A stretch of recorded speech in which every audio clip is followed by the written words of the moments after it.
Hi everyone. तो ये जो वीडियो होगा जिसमें कंप्लीट बजट को सिंगल लेक्चर में कवर करने वाले हैं, एग्जाम ओरिएंटेड कवर करेंगे।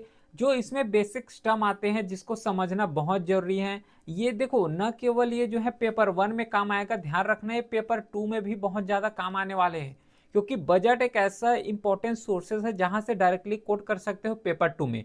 और पेपर 1 में तो क्वेश्चन पूछे ही जाते हैं बजट से रिलेटेड, चाहे इकोनॉमिक्स में ले लो, चाहे जो है जो ज्योग्राफी होता है। तो ज्योग्राफी में जो ह्यूमन ज्योग्राफी होता है ना, स्पेशली वहां से लिंक बना के क्वेश्चन पूछ ले जाते हैं। तो पेपर 1 के लिए तो यूजफुल है ही है। इसके साथ जो पेपर 2 आएगा, तो पेपर 2 में ऐसे लिखोगे या फिर आर्गूमेंट लिखोगे, है ना। तो वहां पे एक सुटेबल जो सोर्सेस होते हैं गवर्नमेंट के सोर्सेस को, और स्पेशली अगर बजट को वहां पे हाईलाइट कर देते हो तो वहां पे बहुत ज्यादा गुड मार्क्स यहाँ पे मिल जाएगा। क्योंकि अगर लेटेस्ट डाटा गवर्नमेंट सोर्सेस को अगर यूज करते हो तो स्वाभाविक बात है कि उसमें मार्क्स आएगा ही आएगा। ठीक है। तो कंप्लीट डिटेल के साथ बजट को डिस्कस करते हैं, एग्जाम ओरिएंटेड ही बजट को पूरा डिस्कस करने वाले हैं। तो थोड़ा सा बजट को स्टार्ट करने से पहले बेसिक्स जो होता है उसको कवर करेंगे। ठीक है। हालांकि बीच बीच में जो है बेसिक्स को कवर करते ही रहेंगे, जैसे कि टर्म आएगा उसी के हिसाब से।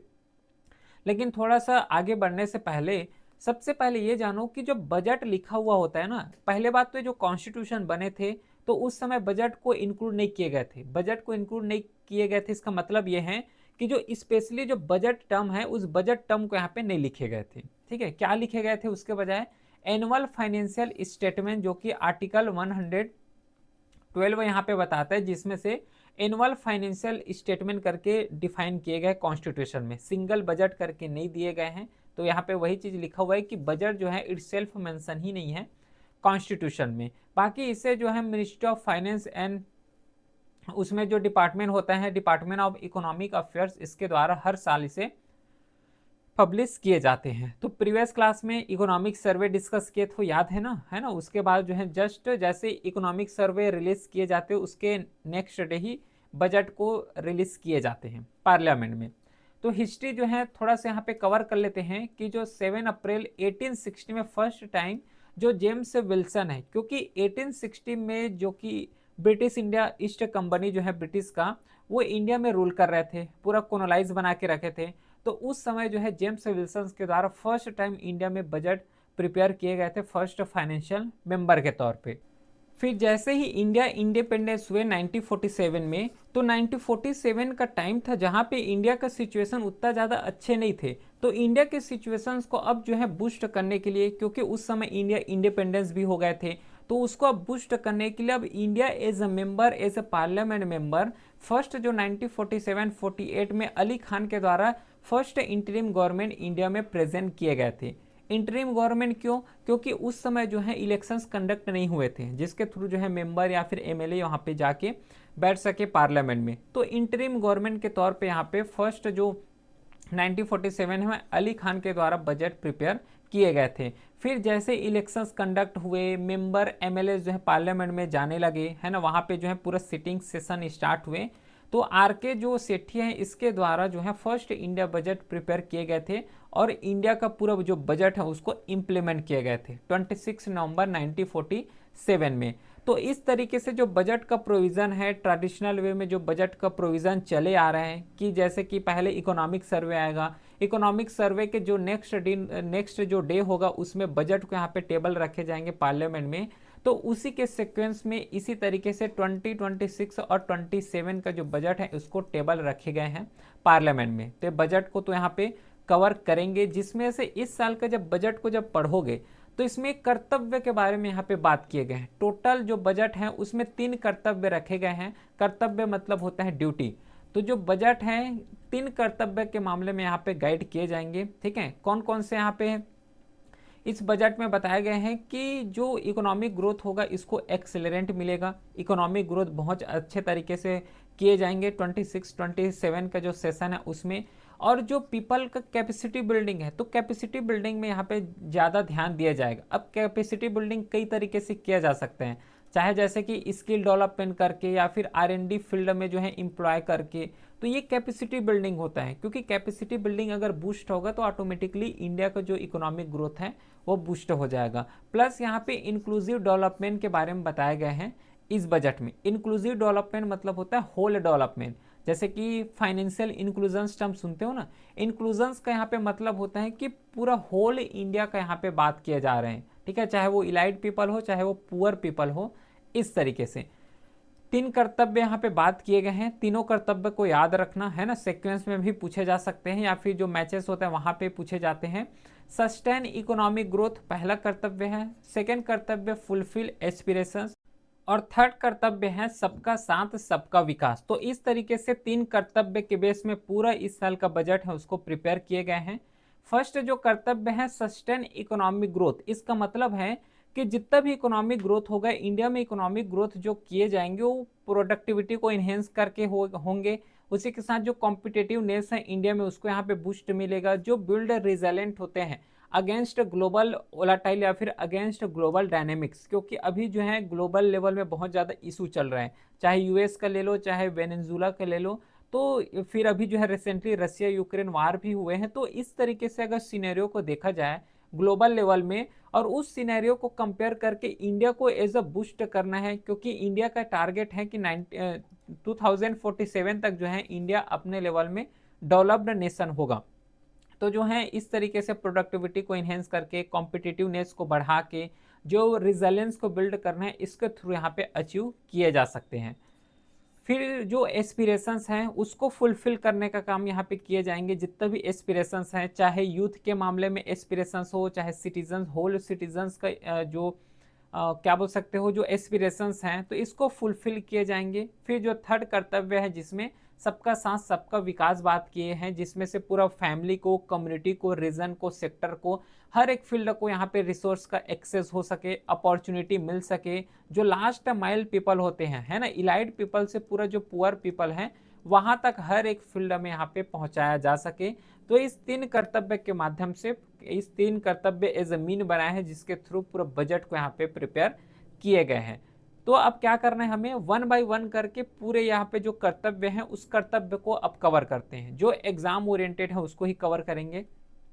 तो जो फर्स्ट कर्तव्य है, फर्स्ट कर्तव्य जिसमें accelerate and sustainable economic growth का बात किए हैं, और जो फर्स्ट कर्तव्य है इसमें जो मैन्युफैक्चरिंग सेक्टर है उसी को सबसे ज़्यादा प्रायोरिटी दिए गए हैं, ठीक है, क्योंकि अभी जो है इंडिया को मैन्युफैक्चरिंग का एज अ हब यहाँ पे बनाना है। तो इसमें से जो है टोटल 7 स्ट्रेटजी बताए गए हैं, 7 फ्रंटियर, 7 सेक्टर बताए गए हैं जिसके थ्रू यहाँ पे बूस्ट किए जाएंगे। और ये जो मैन्युफैक्चरिंग सेक्टर, मैन्युफैक्चरिंग इंडस्ट्री रखे गए हैं उसे फर्स्ट कर्तव्य के अंदर रखे गए हैं, और इसी फर्स्ट कर्तव्य के अंदर मैन्युफैक्चरिंग सेक्टर है। और मैन्युफैक्चरिंग में टोटल 7 ऐसे स्ट्रेटेजिक एरिया हैं जिसमें से यहाँ पे जो है प्रिपेयर किए गए हैं। पहला जो है वो है बायो फार्मा शक्ति। अब ये जो बायो फार्मा शक्ति है इसका मतलब ये है कि अभी गवर्नमेंट ने जो है 10,000 करोड़ यहाँ पे 5 ईयर के लिए जो है अलोकेट किए गए हैं बायो फार्मा सेक्टर के लिए, क्योंकि इंडिया जो है बायो फार्मा मतलब होता है फार्मास्यूटिकल सेक्टर, जितना भी यहाँ पे मेडिसिन बनते हैं ना उसका, क्योंकि सबसे ज़्यादा जो इंडिया एक्सपोर्ट करते हैं वो मेडिसिन का ही एक्सपोर्ट करते हैं। तो यहाँ पे 10,000 अलोकेट किए गए हैं। उसी के साथ जो है 3 न्यू यहाँ पे national institute of biopharmaceutical education जो है यहाँ पे, प्लस उसी के साथ जो रिसर्च फील्ड है उसको पूरा 3 नया यहाँ पे इंस्टीट्यूशंस बनाए जाएंगे। और जो एग्जिस्टिंग 7 इंस्टीट्यूशन है उसको अपग्रेड करने का यहाँ पे बात किए गए हैं। फिर जो है इंडिया सेमीकंडक्टर मिशन 2.0 यहाँ पे लॉन्च किए गए हैं। इंडिया सेमीकंडक्टर मिशन 1.0 भी थे, तो उसको जो है यहाँ पे यूनियन बजट 2027 में क्या किए हैं, 627 में जो इंडिया सेमीकंडक्टर मिशन है इसे 2.0 में एडवांस टेक्नोलॉजी के साथ अपग्रेड कर दिए गए हैं, जिसमें से मैन्युफैक्चरिंग सेक्टर को यहाँ पे क्या मिलेगा, स्टैंडर्ड मिलेगा। उसी के साथ स्पेशली जो सेमीकंडक्टर है, तो सेमीकंडक्टर में जो है रिसर्च एंड डेवलपमेंट, सेमीकंडक्टर का स्टडी, ये सब चीज़ जो है इसी के थ्रू कराए जाएंगे। फिर जो इलेक्ट्रॉनिक कंपोनेंट मैन्युफैक्चरिंग है उसका जो आउटले है इसको इंक्रीज किए गए हैं। पहले जो है 22,919 यहाँ तक जो है दिए गए थे, अलोकेट किए गए थे जीडीपी का, अब इसे जो है 40,000 यहाँ पे अलोकेट किए जाएंगे। क्योंकि होता है ना कि जैसे कि लैपटॉप बनाना है इंडिया में, जो है लैपटॉप अगर मैन्युफैक्चर करना है तो इसका जो है मदरबोर्ड और कहीं से लाओगे, इसका चिप और कहीं से लाओगे, डिस्प्ले कहीं और से आ रहा है, तो जो कंपोनेंट है डिफरेंट डिफरेंट कंट्री से यहाँ पे इंपोर्ट किए जा रहे हैं, तो उसको रिड्यूस किया जा सके, जिससे जो है जितना कंपोनेंट यहाँ पे मंगा रहे हैं ना, इंपोर्ट किए रहे हैं, वो सब जो है डोमेस्टिकली यहाँ पे मैन्युफैक्चर हो जाए। फिर जो रेयर अर्थ कॉरिडोर हैं, केमिकल पार्क्स हैं, इसमें बनाने का बात किए गए हैं। ओडिशा, केरला, आंध्र प्रदेश हो गया, तमिलनाडु हो गया, इन सब जो इंडस्ट्रियल एरिया है जहाँ पे रेयर अर्थ का जो कॉरिडोर है उसको डेवलप किए जाएंगे। और अभी जैसे कि सेमीकंडक्टर है, चिप का कितना यहाँ पे इशू हो रहा है ना, तो चिप का यहाँ पे एज अ रेयर अर्थ से वो भी तो यहाँ पे बन ही रहे चिप्स का। तो जो चिप का प्रोडक्शन हो रहा है तो रेयर अर्थ हो रहा है, और रेयर अर्थ का जो प्राइस है वो बहुत ही ज़्यादा यहाँ पे है। तो इंडिया को रेयर अर्थ के मामले में बूस्ट करना, ये जो है यहाँ पे एम लिए गए हैं, इस बजट में अलोकेट किए गए हैं। बाकी जो कैपिटल गुड्स हो गया, कंटेनर मैन्युफैक्चरिंग हो गया, इसमें भी जो है 10,000 करोड़ यहाँ पे कंटेनर मैन्युफैक्चरिंग स्कीम्स के लिए दिए गए हैं। जो टेक्सटाइल सेक्टर है इसको भी पुश मिलेगा, क्योंकि महात्मा गांधी का जो खादी वाला सिस्टम चलता था वो भी यहाँ से बूस्ट हो जाएगा। नेशनल फाइबर स्कीम, सामर्थ्य 2.0 स्कीम हो गया, फिर टेक इको इनिशिएटिव, ये कुछ इनिशिएटिव यहाँ पे लिए गए हैं गवर्नमेंट के द्वारा, जिसके थ्रू जो टेक्सटाइल सेक्टर है, जो टेक्निकल टेक्सटाइल सेक्टर हैं, प्लस उसमें जो है बहुत ज़्यादा वैल्यू एडिशंस यहाँ से मिल जाएगा।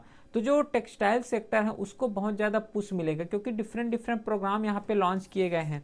इसी के साथ जो ग्राम स्वराज और स्पोर्ट गुड्स हैं, जैसे कि महात्मा गांधी का जो इनिशिएटिव था, कौन कैसा इनिशिएटिव, कि जितना भी खादी हो गया, हैंडलूम हो गए, उसी के साथ जो हैंडीक्राफ्ट है उसको प्रमोट करना, ये गांधी जी के एम थे। तो उसी को यहाँ पे पूरा करते हुए Gram Swaraj and sports goods करके भी जितना भी स्पोर्ट्स गुड्स हैं उसको जो है इंडिया में एज अ मैन्युफैक्चरिंग हब तो बनाना ही बनाना है, ठीक है। जितना भी स्पोर्ट्स से रिलेटेड जितना भी गुड्स हैं उसको मैन्युफैक्चरिंग करने का हब इंडिया को बनाना है। उसी के साथ जो महात्मा गांधी का ग्राम स्वराज इनिशिएटिव रहे हैं उसी एम को यहाँ पे फुलफिल करने के लिए इस बजट में Gram Swaraj and sports goods का भी प्रोविजन लिए गए हैं।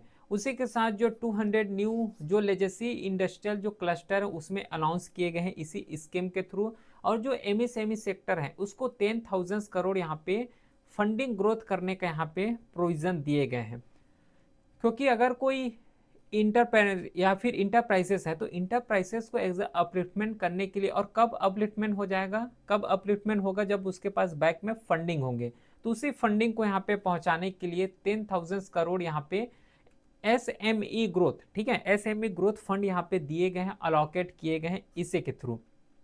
बाकी एडिशनली जो सेल्फ रिलायंट इंडिया फंड है उसके हिसाब से जो है एडिशनली जो है 2,000 करोड़ और यहाँ पे फंडिंग दिए गए हैं, जिससे और जो इंटरप्रेन्योरशिप है उसको जो है अपलिफ्टमेंट यहाँ से किए जा सके। फिर जो इंफ्रास्ट्रक्चर ग्रोथ है, जो कनेक्टर ग्रोथ की तरह काम करते हैं, जिसमें से 7 हाई स्पीड रेल कॉरिडोर यहाँ पे बनाए जाएंगे, जैसे कि मुंबई और पुणे में जो हाईवे हो गया, प्लस मुंबई पुणे में जो रेल लिंक है उसको यहाँ पे कनेक्ट किए जाएंगे, हाई स्पीड रेल कनेक्ट किए जाएंगे, कॉरिडोर बनाने का प्रावधान दिए गए हैं।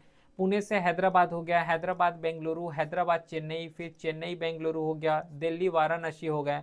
तो यहाँ पे जो रेल कनेक्ट है, जो इंफ्रास्ट्रक्चर है, इसको बूस्ट किए जाएंगे। प्लस जो सस्टेनेबल जो कार्गो है, जिसमें से 20 नेशनल वाटरवे जो कि नेक्स्ट 5 ईयर में यहाँ पे ऑपरेशनलाइज किए जाएंगे। तो न्यू यहाँ पे डेडिकेट फ्रेट यहाँ पे बनाए जाएंगे, है ना। उसी के साथ जो सस्टेनेबल मूवमेंट होता है कार्गो का तो प्रॉपर अच्छे तरीके से किए जा सकेंगे, जिसमें से पहले जो है 6% जीडीपी का शेयर है, अब इसे जो है 12% किए जाएंगे बाई 2047 तक। तो जो सस्टेनेबल मूवमेंट होता है कार्गो का तो इसमें भी इम्प्लीमेंट किए गए हैं। उसी के साथ जो इंफ्रास्ट्रक्चर गारंटी फंड है इसके लिए प्रोविजन लिए गए हैं।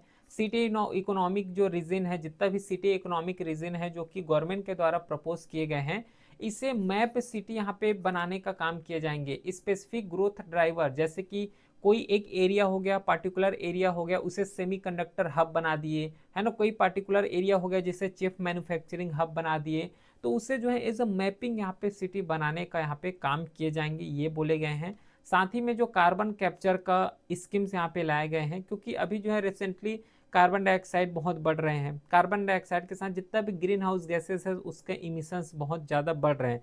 तो उसको किस तरीके से कैप्चर किया जा सके, जो कार्बन है उसको कैसे कैप्चर किए जा सकते हैं, किस तरीके से उसका प्रॉपर वे में यूटिलाइजेशन किया जा सके। और सबसे चैलेंजिंग काम आता है वो है स्टोरेज का, क्योंकि कार्बन को तो कैप्चर कर लोगे, जब तक कार्बन को स्टोरेज नहीं करोगे तब तक उसका फ्यूचर में यूटिलाइज कैसे कर पाओगे, है ना। तो चैलेंजेस काम यहाँ पे आता है वो है स्टोरेज का, तो इसको भी जो है डीकार्बनाइज किए जाएंगे। हार्ड टू एबेट सेक्टर जैसे कि स्टील हो गया, सीमेंट हो गया, क्योंकि यहीं से ज़्यादा यहाँ पे जितना भी ग्रीन हाउस गैसेज इमिशंस है वो यहीं से मोस्टली होते हैं। तो यहाँ पे कार्बन कैप्चर स्कीम्स यहाँ पे लाए गए हैं। तो ये कुछ फर्स्ट कर्तव्य यहाँ पे दिए गए हैं। तो फर्स्ट कर्तव्य में इतना ही यहाँ पे बजट में प्रोविजन लिए गए हैं। फिर इंटर करते हैं सेकंड कर्तव्य की तरफ, और ये जो सेकंड कर्तव्य है ये फुलफिल एस्पिरेशंस में ध्यान देते हैं। जो कैपेसिटी बिल्डिंग है उसमें सबसे ज़्यादा ध्यान दिए गए हैं। अब कैपेसिटी को बिल्ड करना है तो कैसे कर सकते हो, तो यहाँ पे जो क्रिएटर लैब है, जो ऑरेंज इकोनॉमी बोले जाते हैं, ऑरेंज इकोनॉमी का मतलब होता है कि जैसे कि कोई भी चीज़ को मैन्युफैक्चर करना है, क्योंकि अभी का जो है मॉडर्न एज में जो है एनिमेशंस का यहाँ पे काम है, विजुअल इफेक्ट, गेमिंग एंड जो है कॉमिक्स का यहाँ पे रोल प्ले बहुत ज़्यादा बढ़ गए हैं।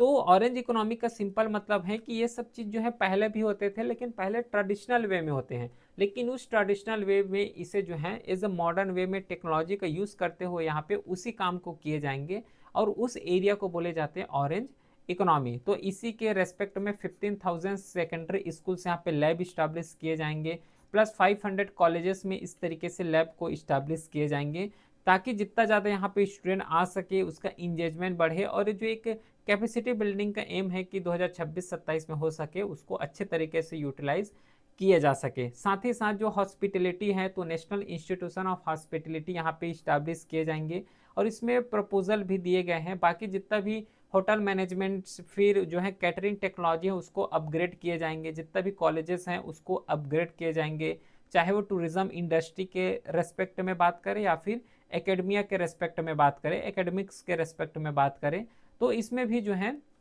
अपग्रेडेशन किए जाएंगे। और मोस्ट इंपॉर्टेंट जो खेलो इंडिया मिशन है, तो इसमें एक तो जो स्पोर्ट्स से रिलेटेड जितना भी इक्विपमेंट बन रहा है उसको इंडिया को एज अ ग्लोबल हब यहाँ पे बनाना है। बाकी जो खेलो इंडिया प्रोग्राम है इसके थ्रू जितना भी जो बजट अलॉकेट किए गए हैं उसमें जो टैलेंट डेवलपमेंट करना, स्पोर्ट्स से रिलेटेड टैलेंट डेवलपमेंट करना, कोच जो कैपेसिटी है उसको बिल्ड करना, कोच कैपेसिटी बिल्ड करना है, प्लस स्पोर्ट्स साइंटिस्ट जो साइंस इंटीग्रेशंस हैं, जो कॉम्पिटिटिवनेस जो लीग होते हैं उसको यहाँ पे एक्सपांड करना, स्पोर्ट्स से रिलेटेड जितना भी इंफ्रास्ट्रक्चर है तो उसको एज अ कैपेसिटी बिल्डिंग के थ्रू एक्सपांड करना, इस खेलो इंडिया मिशन के थ्रू यहाँ पे किए जाएंगे, और बजट भी अलॉकेट किए गए हैं for specially Khelo India mission.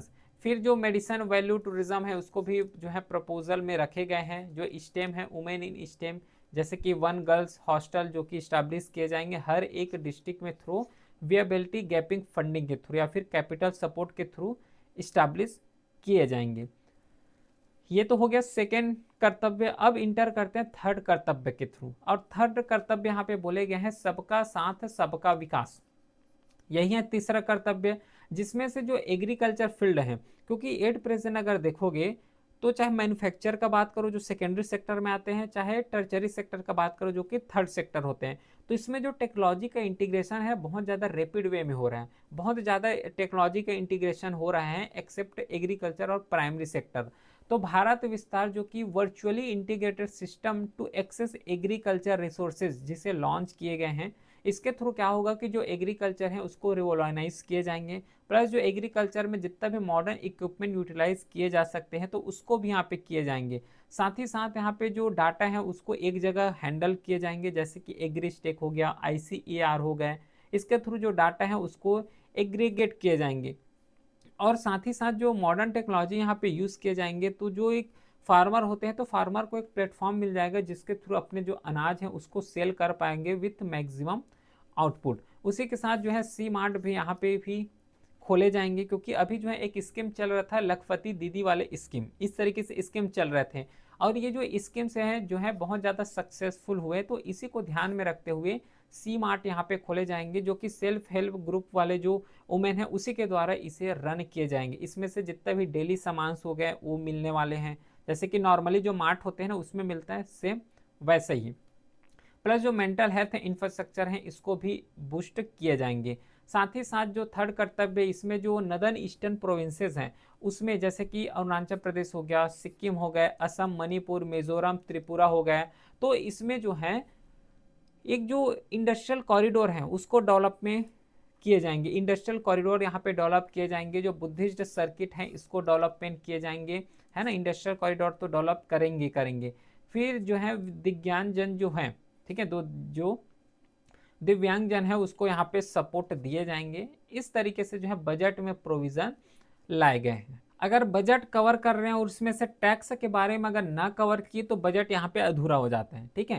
क्योंकि देखो बजट का अगर बात करोगे और बजट में स्पेशली अगर टैक्स रिफॉर्म के अगर डिस्कस किए जाए तो जिस तरीके से 2025 और 26 वाले बजट में जो टैक्स को रिड्यूस किए गए थे, जो स्लैब रखे गए थे, तो इस साल जो है उस बजट को कुछ नहीं किया गया। मतलब जो टैक्स रिफॉर्म लाए गए थे उसमें से केवल और केवल जो 1961 जो इनकम टैक्स एक्ट थे उसको रिप्लेस किए गए हैं इनकम टैक्स एक्ट 2025 में। लेकिन जो स्लैब रखे गए थे कि इतना अमाउंट अगर अर्निंग करते हो तो इतना टैक्स देना पड़ेगा, तो उस चीज में कोई भी यहाँ पे चेंजेस नहीं किए गए हैं। जो टैक्स स्लैब है जिस तरीके से प्रीवियस बजट में रहे हैं उसी के अकॉर्डिंग यहाँ पे रहने वाले हैं। लेकिन जो टीसीएस है, टीसीएस मतलब होता है टैक्स कलेक्टेड एट सोर्सेज, कि पर्टिकुलर सोर्सेस में कितना टैक्स कलेक्ट किए जाएंगे। स्पेशली जो ओवरसीज टूर पैकेजेस हो जाते हैं, जो रिमिटेंस होते हैं एजुकेशनल या फिर जो मेडिकल पर्पस के लिए, तो इसमें रिड्यूस किए गए हैं केवल और केवल 2% का, ठीक है। सेम जो रेशनलाइजेशन किए गए हैं टीडीएस का, जिसमें से टैक्स डिडक्शन एट सोर्सेज हैं, जिसमें जो मैन पावर सर्विसेज हैं उससे जो है 1% फिक्स किए गए हैं, और जितना भी अदर हो गए जैसे कि फैक्ट्री हो गए, कंपनी हो गए, तो उस केस में इसे 2% फिक्स किए गए हैं। साथ ही साथ जो कस्टम ड्यूटी है उसको भी रेशनलाइज किए गए हैं। पहले अगर कोई इंटरनेशनल से इंडिया में अगर सामान इंपोर्ट करना है तो अगर पर्सनल यूज़ के लिए अगर इसे इंपोर्ट कर रहे हो तो इस पहले 20% थे, अब इसे जो है 10% कर दिए हैं। और जो कस्टम ड्यूटी है जैसे कि 17 कैंसर ड्रग्स हो गए, जो मेडिसिन हो गए, और जो 7 रेयर जो डिसीजेस हैं, तो उसमें जो यहाँ पे मेडिसिन यूज़ किए जाते थे उसमें जो कस्टम ड्यूटी लगाए जाते थे उसको पूरा एग्जेम्प्ट कर दिए गए हैं 2026-27 बजट में। जो सिक्योरिटी ट्रांजेक्शन बजट है, सिक्योरिटी ट्रांजेक्शन बजट मतलब होता है कि जैसे कि कोई ट्रांजेक्शन करते हैं तो उस ट्रांजेक्शन में जो एज टैक्स के फॉर्म में डिडक्ट होते हैं इसे 0.1% से 0.15% कर दिए गए हैं, ठीक है। ये समझ आ गया। चलो अब ये तो समझ आ गया। अब थोड़ा सा इंडिया का थोड़ा सा जो माइक्रो लेवल होता है, इंडिया एज ए होल के बारे में डिस्कस करते हैं कि जो फिजिकल डिफिसिट है, फिजिकल डिफिसिट का मतलब होता है, इसे जो है इकोनॉमिक सर्वे में भी बता चुका हूं। तो जो फिजिकल डिफिसिट होता है इसका सिंपल सा मीनिंग है कि जो गवर्नमेंट का जो एक्सपेंडिचर है, गवर्नमेंट जो खर्च कर रहे हैं वो 100 रुपये खर्च कर रहे हैं, लेकिन गवर्नमेंट का जो अर्निंग हो रहा है वो 90 रुपये ही अर्निंग हो रहा है। तो यहाँ इसमें जो गैप हो गया 10 रुपये का गैप हो गया, तो 10 रुपये का गैप यहाँ पे क्या कहलाएगा, फिजिकल डेफिसिट बोले जाएंगे। ध्यान रखना इस चीज को, क्योंकि गवर्नमेंट एक्सपेंडिचर बहुत ज्यादा कर रहे हैं लेकिन उसका जो अर्निंग है उतना अर्निंग नहीं आ रहे हैं। तो फिजिकल डेफिसिट, फिजिकल जो डेफिसिट होता है उसका मीनिंग ही यही होते हैं।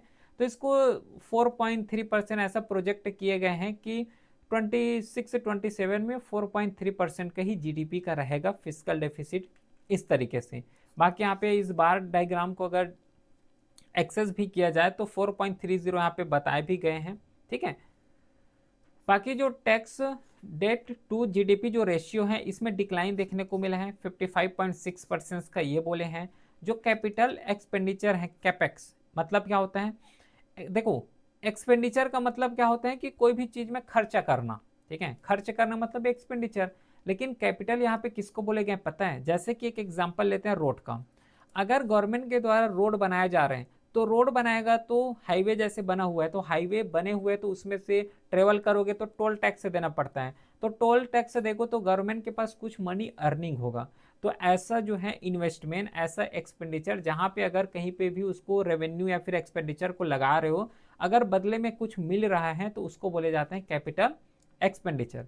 एक और एग्जांपल लेते हैं, जैसे कि गवर्नमेंट अगर कोई इंप्लॉय है अगर उसको सैलरी दे रहे हैं गवर्नमेंट के द्वारा, तो इसे कैपिटल एक्सपेंडिचर बोलेंगे क्या, बिल्कुल नहीं बोलेंगे। क्यों नहीं बोलेंगे, क्योंकि गवर्नमेंट से अगर गवर्नमेंट इस एम्प्लॉय को सैलरी दे रहे हैं तो इससे गवर्नमेंट का कोई अर्निंग नहीं हो रहा है, ठीक है। जहां पे अर्निंग हो तो उस केस में कैपिटल एक्सपेंडिचर बोले जाते हैं। तो ये भी इंक्रीज किए गए हैं, 12.2 लाख करोड़ यहाँ पे इंक्रीज किए गए हैं, जो कि 3.1% है जीडीपी का। और जो कैपिटल जो ग्रांट इन एड होते हैं, क्योंकि अगर जैसे कि कोई स्टेट हो गया, स्टेट को अगर रोड बनाना है तो रोड बनाएंगे तो उसको अगर मनी की ज़रूरत है तो सेंट्रल को बोलेंगे कि हमें रोड यहाँ पे डेवलपमेंट करना है, तो उसके लिए थोड़ा सा फंडिंग चाहिए, तो इसको भी यहाँ पे इंक्रीज किए गए हैं 17.1 लाख करोड़, जो कि 4.4% है पूरे जीडीपी का। तो ये यहाँ पे प्रोविज़न रखे गए हैं। जीडीपी ग्रोथ के बारे में भी बताया गया है कि जो नॉमिनल जीडीपी होगा वो 10.5% की ग्रोथ ऐसा प्रोजेक्ट किए गए हैं, और जो रियल जीडीपी को प्रोजेक्ट किए गए हैं वो 7% ही प्रोजेक्ट किए गए हैं यहाँ पे। ठीक है, अब एक चीज ध्यान रखना, ये जो रूपी कम्स फ्रॉम आ रहा है और एक रूपी गोस टू आ रहे हैं, इन दोनों को हो सके तो रटना है तो रट भी सकते हो, कोई दिक्कत नहीं है। इसमें से जो है इंक्रीजिंग ऑर्डर और डिक्रीजिंग ऑर्डर इस तरीके से क्वेश्चन पूछे जाते हैं। जैसे कि जो इंडिया एज अ होल, तो इंडिया को मनी कहाँ कहाँ से मिलता है और कितना परसेंट जो है मनी मिलता है, तो सबसे ज़्यादा मनी मिलता है यहाँ पे अगर बोरो कर रहे हैं या फिर लिएबिलिटीज से आ रहे हैं, जैसे कि इंटरनेशनल ऑर्गेनाइजेशंस हो गया, वर्ल्ड बैंक हो गया, इंटरनेशनल मॉनेटरी फंड हो गया, एशियन डेवलपमेंट बैंक हो गए। तो इंडिया को जब लोन लेने की जरूरत आते हैं तो लोन सबसे ज़्यादा लिए जाते हैं। लोन के बाद जो है जैसे कि और देखोगे तो जो इनकम टैक्स है तो इनकम टैक्स से रेवेन्यू आता है, फिर कॉर्पोरेट टैक्स हो गया, यहाँ से रेवेन्यू आते हैं, तो इसको याद रखना है। लेकिन मनी आ रहे हैं तो जाएगा भी तो कहाँ कहाँ पे जाता है, तो जो टैक्स दिए जाते हैं, शेयर दिए जाते हैं, जो टैक्स आता है गवर्नमेंट के पास, तो स्टेट को डिवोल्यूशन भी करते हैं, है ना, फाइनेंस कमीशन के थ्रू होता है ये चीज़। तो यहाँ पे स्टेट को शेयर में 22% शेयर दिए जाते हैं, है ना। उसके बाद और अगर देखोगे तो सबसे ज़्यादा ज़्यादा किस में है, इंटरेस्ट पेमेंट में है, क्योंकि बोरो किए हो, है ना, कम्स फ्रॉम यहाँ पे लिखा हुआ है, 24% बोरो किए हो, तो जितना मनी बोरो किए हो तो उसका पेमेंट भी तो करोगे, इंटरेस्ट भी तो दोगे, तो सेकंड यहाँ पे इंटरेस्ट पेमेंट में जाता है। फिर उसके बाद जो सेंट्रल सेक्टर स्कीम है उसमें स्पेंड होता है, फिर डिफेंस में यहाँ पे 11% है। तो इस तरीके से ये डाटा को याद रखोगे, ये पेपर 1 में भी इंपॉर्टेंट है और पेपर 2 में एटलीस्ट डाटा को यहाँ से कोट कर पाओगे। ठीक है, फिर नेक्स्ट है रिसिप्ट और एक्सपेंडिचर का। तो जो कैपिटल रिसिप्ट है यहाँ पे 18% से यहाँ पे है, और जो रेवेन्यू रिसिप्ट है ये 30.3% है। फिर यहाँ पे आता है एक्सपेंडिचर। देखो जो एक्सपेंडिचर होता है और यहाँ पे रेवेन्यू लिखे हैं, तो यहाँ पे कैपिटल रेवेन्यू है ना, कैपिटल रिसिप्ट है, रेवेन्यू रिसिप्ट है, यहाँ पे कैपिटल एक्सपेंडिचर, रेवेन्यू एक्सपेंडिचर है। तो इसमें सिंपल सा मतलब यहाँ पे समझना, आसानी से समझ आ जाएगा। देखो यहाँ पे क्या लिखा हुआ है, कैपिटल एक्सपेंडिचर, कैपिटल एक्सपेंडिचर, ये एग्जांपल और भी दिया हूं, जैसे कि अभी रोड का एग्जांपल दिया हूं, सेम वही है। कैपिटल एक्सपेंडिचर, एक्सपेंडिचर का मतलब होता है खर्च करना, कैपिटल का मतलब होता है कि ऐसे कोई पर्टिकुलर चीज में खर्च करोगे, जैसे कि रोड बना रहे हो, अब रोड में खर्च करोगे तो रोड से जो है टोल के फॉर्म में मनी रिटर्न में आएगा, तो ऐसे एरिया जहाँ पे मनी के फॉर्म में कुछ रिटर्न में आए उसको कैपिटल एक्सपेंडिचर बोलते हैं, जैसे कि रोड बना रहे हो। सेम यहाँ पे आता है रेवेन्यू एक्सपेंडिचर।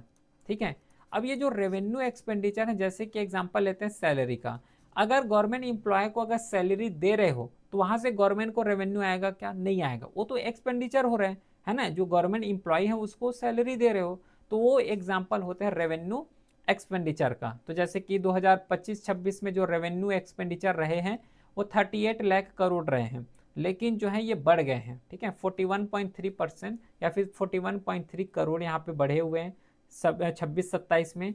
सेम जो कैपिटल एक्सपेंडिचर है वो पहले 14 करोड़ थे, लाख करोड़, अब यहाँ पे 17.1 लाख करोड़ हो गए हैं।